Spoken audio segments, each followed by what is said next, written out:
If NASCAR ever had a golden age, it was certainly between the years of 1980 and 2000. In that 20-year span, there was a record-breaking attendance at races. TV ratings surpassed all other sports but the NFL, and names like Rusty Wallace, Bill Elliott, and Richard Petty became household names. From the first TV airing of the 1979 Daytona 500 to the turn of the millennium, NASCAR grew into an entertainment juggernaut, capturing the hearts and minds of the general public, and smack dab in the middle of that 20-year time span in 1990, Hollywood would even get on the action with a little-known movie called Days of Thunder. Think you can drive? Oh, he can drive. He can drive beyond the limits of the tires.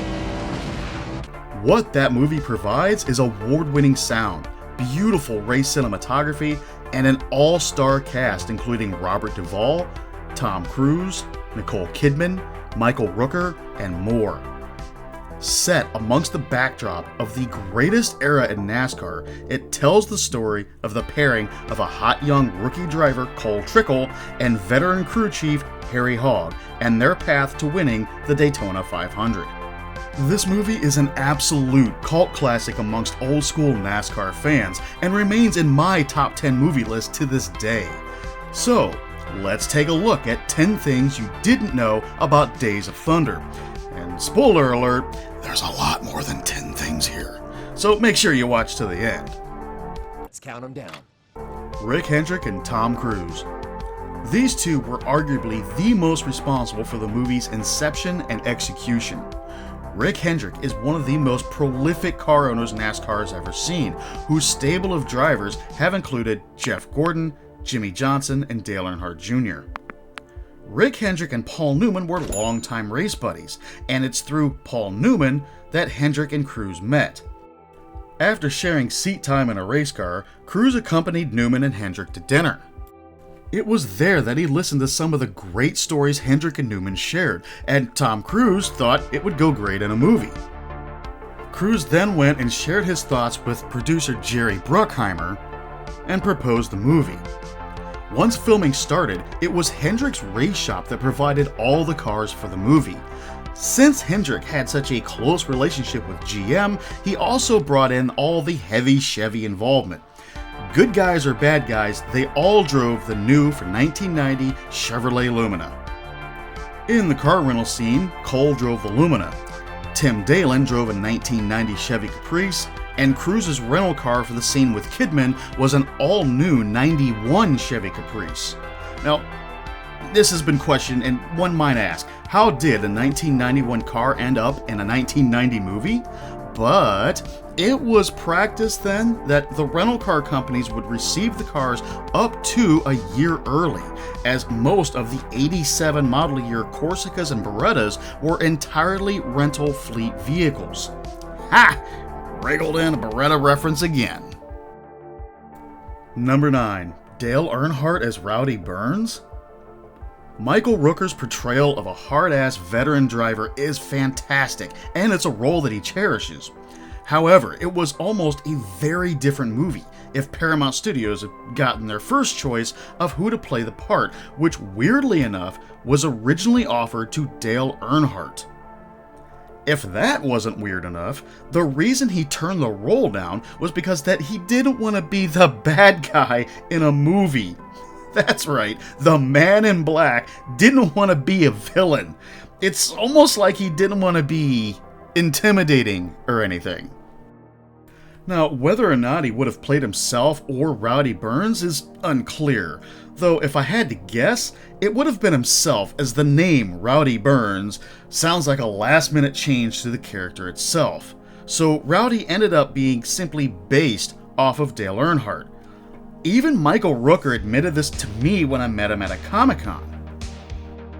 Character bases didn't stop there, as Harry Hogg was based on Tim Richmond's actual crew chief Harry Hyde, and Tim Dalen was loosely based on Rick Hendrick. While disappointing to me at the time, as Dale was always my favorite driver, he didn't even make a cameo in the movie, though 4 other drivers did, being Harry Gant, Rusty Wallace, Richard Petty, and the late Neil Bonnet. 3 of them showed up in mock interviews before the Daytona 500 in the movie. Ironically, Bonnet would sadly lose his life in a practice session for the 500 just 4 short years later. Weirdly enough, the All-Go Finna-Debbie driver was actually Don Simpson, one of the movie's producers. My guess has always been that it was kind of like a self-insert character. Still strange nonetheless. Number 8. Race footage logistics. Since Days of Thunder was released in 1990, it was made in a pre-CGI time in Hollywood. Racing movies in the last 20 years have had it relatively easy with heavy CGI to create racing scenes. Even the terrific movie Rush about the 1976 F1 season did this, and movies like Stallone's Driven did it, just not so well. Regardless, Tony Scott had to get footage of the fictional movie cars racing with real-life NASCARs, and how they accomplished this was pretty amazing and a testament to the dedication Rick Hendrick had for making this flick. You see, the only way NASCAR would let the film cars on the track during the race is if they both passed inspection and actually ran qualifying for the race. This means that not only did the camera cars here have to have all the regular safety equipment and comply with the strict car rules NASCAR runs, but they had to be on par with the real field of competition. And that means that all the fictional cars for the movie, the Hardys, Mellow Yellow, Exxon, Superflow, and City Chevrolet cars were all actual race cars prepped by Hendrick Motorsport. Not only that, but those cars had to carry anywhere between 200 to 400 extra pounds of filming equipment and regularly had to stop more often to change the film reels than they did for the traditional pit stops for tires and fuel. Number 7. Soundtrack. Hans Zimmer, best known for his music on movies like Inception and Spider-Man No Way Home, left Days of Thunder with his well-known flavor of both fun and high adventure. While the original score probably won't be remembered like some of his other works, it does its job very well and is very much a product of Days of Thunder. The opening theme, as both the on-screen pictures and soundtrack lead up to the start of the Daytona 500, is absolute perfection. And what a shame it is that Hans Zimmer doesn't consider the Days of Thunder score to be one of his better bodies of work. And the experience on set actually wasn't a pleasant one for Mr. Zimmer. Tony Scott, the director, and Jerry Bruckheimer flew him down to Daytona Beach under the guise of a simple meeting to do the soundtrack, so Zimmer did so with just the clothes on his back. Little did he know that the director and producer would overbearingly beg him to stay and write the score in its entirety while watching the dailies of the film, which is kind of unheard of. Personally, I've always loved the score, and despite the conditions Zimmer had to write it under, it's always been a favorite. Maybe when he says he's not proud of it, he's talking about the song that went to the beats of Zimmer's score for radio play. It was called Last Note of Freedom by David Coverdale, which even I will admit is a real ear bleeder of a song. It is absolutely terrible. And the rest of the songs in the movie range from Guns N' Roses to Elton John, so if you bought the original soundtrack back in the day like I did, you didn't even get any of the Hans Zimmer music. Just this real oddball of collection of music that was in the movie. Number 6. The Big Crash. The makers of Days of Thunder had an unwavering commitment to film all the race scenes on an actual racetrack. But Daytona Speedway put their foot down when it came to filming the big crash sequence that injures both Rowdy and Cole.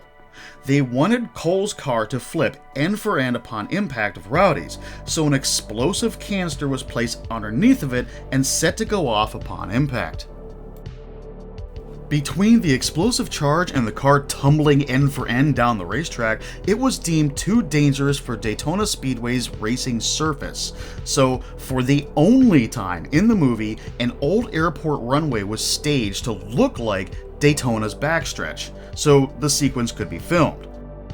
While most of the shots of the movie cars going around the track in the movie were piloted by Rick Hendrick drivers such as Hut Strickland, the crash sequence was filmed using Hollywood stunt drivers. Hut Strickland watched the Hollywood stunt driver climb out of the car after that big crash, yelling "hell yeah," and Hut said that he'll stick to being a NASCAR driver. The very next shot, though, after the crash, is Cole being life-flighted out of the speedway, and that shot was actually filmed at the track.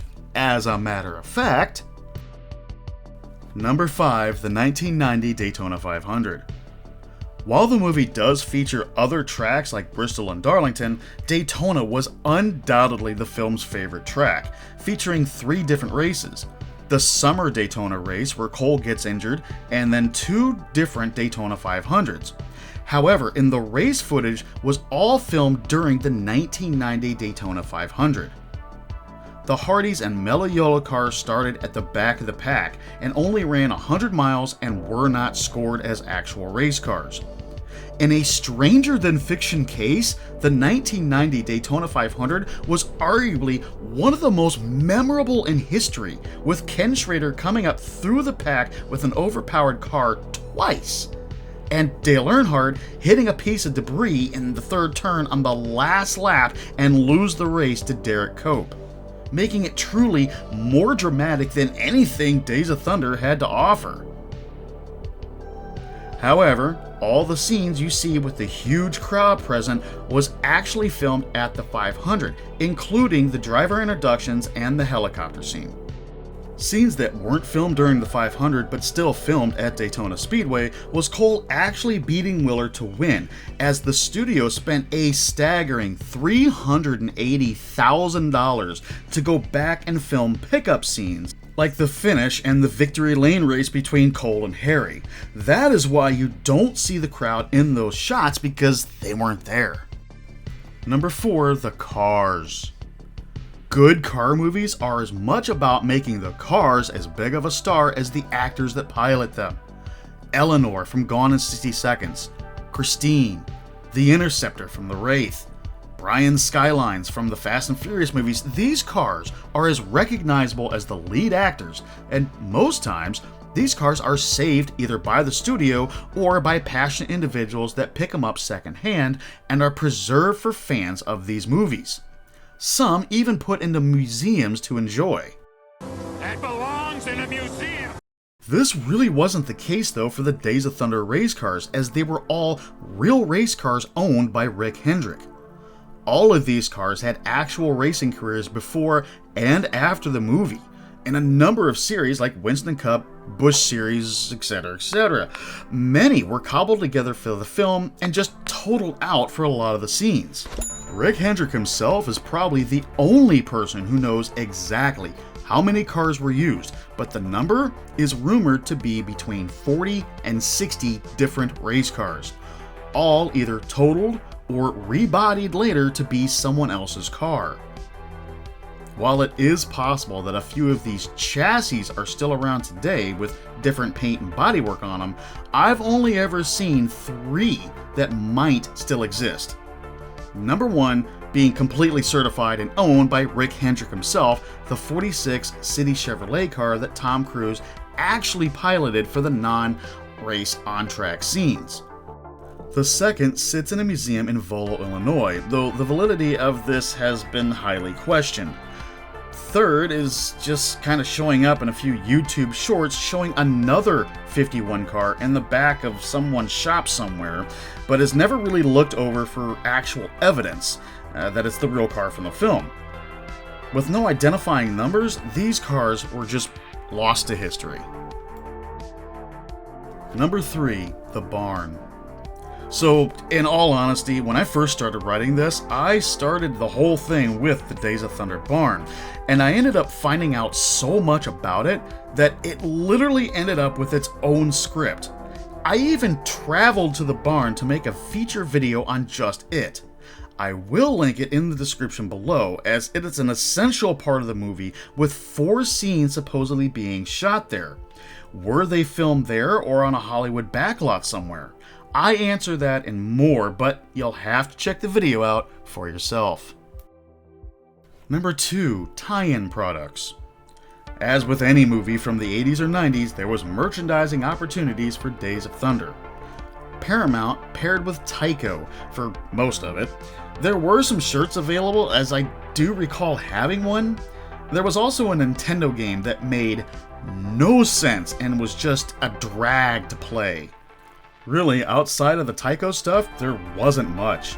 Tyco released a slot car set that didn't tie into the movie very well, and Tyco's subsidiary Matchbox released an entire line of die-cast cars and car haulers along with a racetrack playset. Hardee's offered a lot of similar die-cast cars with their kids' meals. Tyco also had a 1/18th scale radio-controlled car of the Superflow and Exxon cars. Hendrick Motorsports offers some interesting stuff nowadays, but for the most part, the merch was simply existing products with the Days of Thunder logo just slapped on them. I've done reviews for both the slot car set and the entire line of Matchbox products over on my other channel, Toy Abort Vintage Reviews. I'll link those videos in the description as well. Number 1. Budget and reception. Days of Thunder was created in a very short amount of time, even though the release date was pushed back twice. Starting with a budget of $30 million, it quickly ballooned and doubled to $60 million, because racing and race cars, as you know, are expensive. The producers doubling the budget was probably the right call, however, as the movie grossed $157 million. And because VHS still had a hold of the out-of-theater rights back then, it grossed over $40 million in rentals. $200 million on a $60 million budget for a movie about cars going around in circles is an absolute win for Hollywood. Plus all the merchandising and TV rights. This certainly earned its fat paycheck. Critics at the time were not very impressed, as it shared the same characters and formulaic stories with other Tom Cruise movies like Cocktail, Color of Money, and of course, Top Gun, many reviewers calling it Top Gun on wheels. Siskel and Ebert said that it works in bits and pieces with film writer Robert Towne's script, but the ending was terrible and Cruise's character was very boring. They did, though, gush over Robert Duvall's performance. NASCAR drivers said that the film was okay, but they said that the unrealistic beating and banging was a detraction from the film, and seemed to be kind of their only complaint. Ah, Hollywood. To sum up Days of Thunder, it helped bring NASCAR to the forefront to an even broader audience than it was already gathering. Either made kids and adults a fan of the sport, or a kid like me, already a fan, just solidifying my love of NASCAR. The flick is rife with one-liners and just fun scenes, with amazing visuals and even winning an Academy Award for sound. It was made with the utmost respect to a sport in its peak era, and holding a special place in the hearts of us old-school NASCAR fans. If you like this video, give it the old thumbs up and tell me in the comments anything I might have missed. Make sure you check the description below for the Days of Thunder Barn video, plus brand new merch links for the channel, and don't forget to subscribe. Until next time, fellow cruisers, I want you to go back out on that track and hit the pace car, because you hit every other goddamn thing out there, I want you to be perfect.